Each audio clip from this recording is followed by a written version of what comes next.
Y luego de una semana marcada por ataques incendiarios en la Araucanía, tras la muerte del comunero mapuche Rodrigo Melinao, el gobierno analiza invocar la ley antiterrorista en la zona. Además, La Moneda criticó la petición del observador de las Naciones Unidas, que pidió dejar de usar dicha ley. Bueno, queremos conversar más sobre este tema y para eso justamente nos encontramos con el diputado de la UDI, Gonzalo Arenas, y el diputado de la ADC, Mario Venegas, ambos representantes ahí de la región de la Araucanía, que le damos la bienvenida. ¿Cómo están? Diputado, buenos días. Buenos días. A ver, en la discusión sobre esta normativa o la aplicación o no, la verdad es que las interpretaciones, dependiendo de quién las escucha, una vez no logra entender definitivamente cuál es el objetivo que se quiere cumplir al momento de aplicarla. Pero a juicio partamos por usted, diputado Arenas. ¿Usted está a favor de que se aplique? Me gustaría escuchar el porqué. No, yo no estoy a favor a priori de que se aplique. Yo creo que... Pero en algunos casos puntuales. En algunos casos puntuales sí.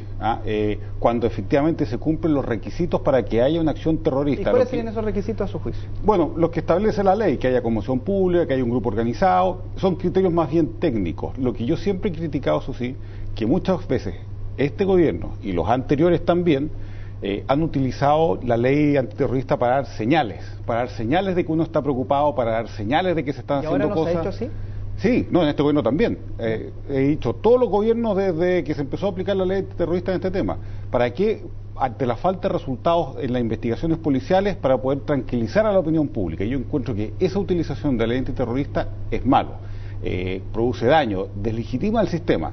Lo que sí es que uno no puede negar a aplicar la ley a priori, es una ley de la República y nadie puede decir, ningún presidente incluso puede decir, no, estas leyes yo no las aplico.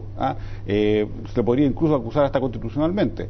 Lo que estamos diciendo, o lo que yo he dicho siempre, es que si se cumplen los requisitos claros de que se tiene que aplicar la ley, se aplica. Ahora, también es una especie de trampa poder aplicarla, porque implica mayores medios de prueba. Y si ya tenemos pruebas insuficientes para perseguirlos por delitos comunes, con la ley antiterrorista generalmente quedan libres y los juicios se anulan. Entonces también en la práctica tiende a ser ineficiente. Es mucho mejor quizás condenarlo con una pena menor, pero que tenga condena, a tratar de ir por el máximo y al final que termine nulo el juicio.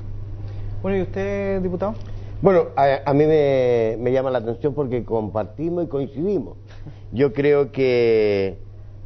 O sea, la postura de Gonzalo me parece que es la correcta. Esta es una discusión de vieja data. Contrariamente, efectivamente, en los gobiernos anteriores se invocó la ley antiterrorista, pero no exenta una discusión entre los abogados respecto si era conveniente o no. Sí. Es más, había muchos distinguidos abogados del Ministerio del Interior que sostenían que era inconveniente. Pero, perdón, diputado, ¿tiene algún sentido preguntarse sobre la conveniencia de la aplicación de una ley cuando uno entiende que una ley se aplica cuando se dan los presupuestos de hecho y de derecho para aplicarla y no meramente la conveniencia? Es que precisamente se trata de eso. Se trata de que se configuren, ¿no es cierto?, lo que establece la ley. Cuando hay una asociación ilícita, ¿no es cierto?, destinada a infundir temor y que el resto de la población se sienta legítimamente, dice la ley, ¿no es cierto?, amenazada de poder sufrir una acción similar a la que han sufrido otros. Esas son las condiciones, como lo señalaba Gonzalo. Entonces la pregunta es, cuando se invoca, y yo por eso creo que concuerdo con él, cuando dice, es más con un sentido comunicacional, de señal, más que porque están dados los hechos objetivos que la ley establece. Y el hecho cierto es que prácticamente no ha llegado a un éxito ninguno de aquellos, ¿no es cierto?, juicios que se han hecho invocando la ley, porque, como dijo él, los estándares, las exigencias son enormes. Además se deslegitima el debido proceso, la figura de aquellos, por ejemplo, testigos sin rostro, generan una discusión. No es el primer relator de Naciones Unidas, Steffenhagen y otros que han venido antes, han señalado que en realidad la invocación de la ley antiterrorista para el tema mapuche es una cuestión inconveniente. Este señor sigue con el criterio que se había invocado anteriormente. Pero déjeme ser abogado del diablo, ¿no es acaso cierto que esta ley antiterrorista tiene que aplicarse a Hugo, Paco o Luis independientemente de su origen étnico? En caso de que aquel delito perpetuado por Hugo, Paco o Luis cumpla con los requisitos, no tiene ¿por qué entonces el señor Ben Emerson, que es precisamente el relator especial de Naciones Unidas, recomienda que no se use para el caso mapuche ex ante, cuando uno pensaría que una ley que por definición tiene un alcance general en la República de Chile, tiene que aplicarse a cualquiera, a usted o a mí, a Germán, a cualquiera, más allá del apellido y del color de su piel, si es que incurre en un acto que cae dentro de ese tipo penal. Sí, lo que pasa es que no es ex antes, porque él vino, miró, revisó, conversó, dialogó, como lo hacen siempre, y en función de lo que él vio, de cómo está deslegitimado, de las causas abiertas, exactamente, okay, es el que recomienda, porque efectivamente el tema de la invocación está a nivel internacional y en todas las organizaciones de derecho internacional, ¿no es cierto?, cuestionado, deslegitimado, y lo que es peor aún, al interior del pueblo mapuche. Y yo creo que eso no ayuda, porque nosotros quisiéramos juicios justos, con sanciones a quienes son, ¿no es cierto?, encontrados culpables, pero hay suficiente penas suficientemente altas en la ley sin necesidad de invocar esta ley antiterrorista. Por ejemplo, incendio.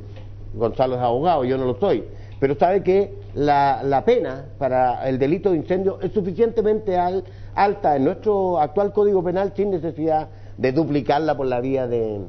Pero usted, Gonzalo Arenas, ¿está de acuerdo entonces con que si es que el delito está penado de manera suficiente, ha dicho su colega, entonces no es necesario aplicar? Yo entiendo, de nuevo vuelvo al principio, que esto no es necesario ni no necesario, esto se aplica cuando debe aplicarse, y si es que el incendio reúne de nuevo las características de un ataque terrorista, ¿por qué habría de no aplicarse con el argumento de que, bueno, si igual es suficiente con la ley común? Sí, es que ahí hay un tema que lo hace más complejo y no es que sea 2 más 2, porque es 2 más 2 cuando el tribunal dice procede a aplicar la ley antiterrorista, ¿ah? Pero el Ministerio del Interior no hace el análisis judicial del tema, sino que queda a criterio personal, la invoco o no, ¿ah? Y por lo tanto hay un grado de flexibilidad que lo hace ser a veces no tan serio. ¿Y en qué sentido? Y en eso algunas comunidades tienen razón. Por los mismos hechos en Santiago no se invoca la ley antiterrorista. Aquí han quemado micro, claro, y no se invocaba la ley antiterrorista. En Codelco, para las protestas de los trabajadores mineros, quemaron no sé cuántas micros, bloquearon carretera y no se aplicó la ley antiterrorista. Entonces uno dice... poco serio entonces el Ministerio del Interior? No poco serio, pero sí ha tratado de dar una señal de... y ojo, no estoy diciendo sino que y todos. Una señal ante la ineficacia policial de estamos haciendo algo, nos estamos preocupando, y yo creo que ocupar con ese criterio la ley antiterrorista es un error, y por lo tanto resulta ya un error también práctico, porque cuando no tienen la suficiente convicción de que hay, generalmente es porque no tienen las pruebas y quedan libres o quedan nulos los juicios, y por lo tanto es mejor un delito de incendio perseguido por ley común, porque saben que ahí sí van a caer presos efectivamente. Ahora, igual a uno no deja de, a mí por lo menos, de preocupar que estemos discutiendo a nivel de medio en general, invocación a leyes, invocación a ley antiterrorista, o ley, da lo mismo sea cual sea, cuando en el fondo ustedes conocen bastante de cerca la zona y saben las problemáticas que existen, y aparecer las problemáticas es como una tetera que está empezando a hervir y nos estamos preocupando del vapor que tira la tetera más que lo que está pasando dentro de la tetera en el fondo. Es para desviar un poco la atención ante la poca eficacia quizás que han tenido los gobiernos en tratar y solucionar este problema, y que estamos a puerta de que esta cosa se desborde, y por eso que están diciendo, ¿sabes?, que mejor no apliquemos ninguna de estas cosas porque si no aquí puede quedar más la embarrada.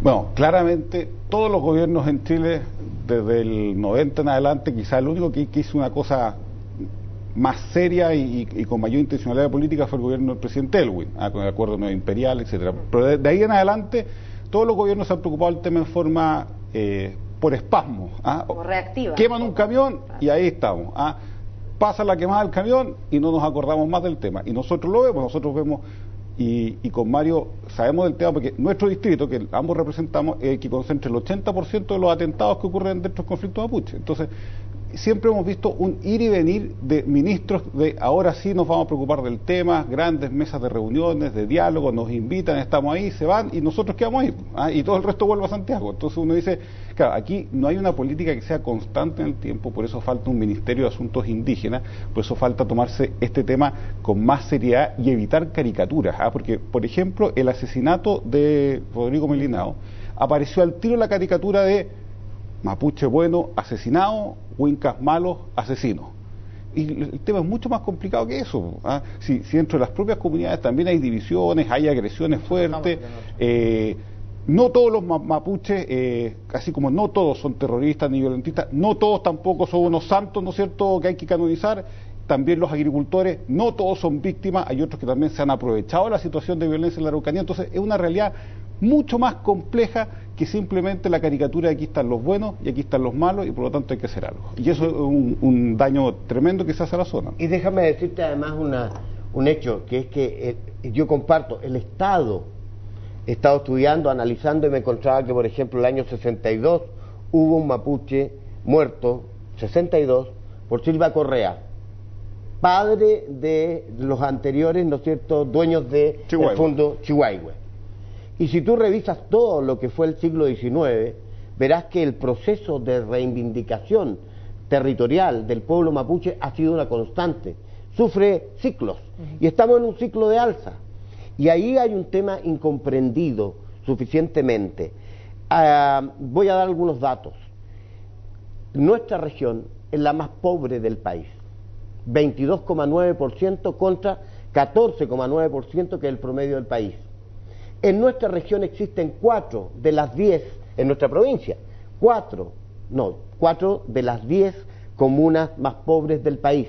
Ercilla es la más pobre del país, 48,9%. Luego le sigue Traiguén con un 32,7%. Pero estos datos que usted me da, aparte de a los diputados de la zona, los senadores de la zona, ¿le importan a alguien? Pareciera que no le importan a nadie. Ese es el punto. Lo que quiero sostener, y podría darte una serie de argumentos, pero déjame hacer la síntesis.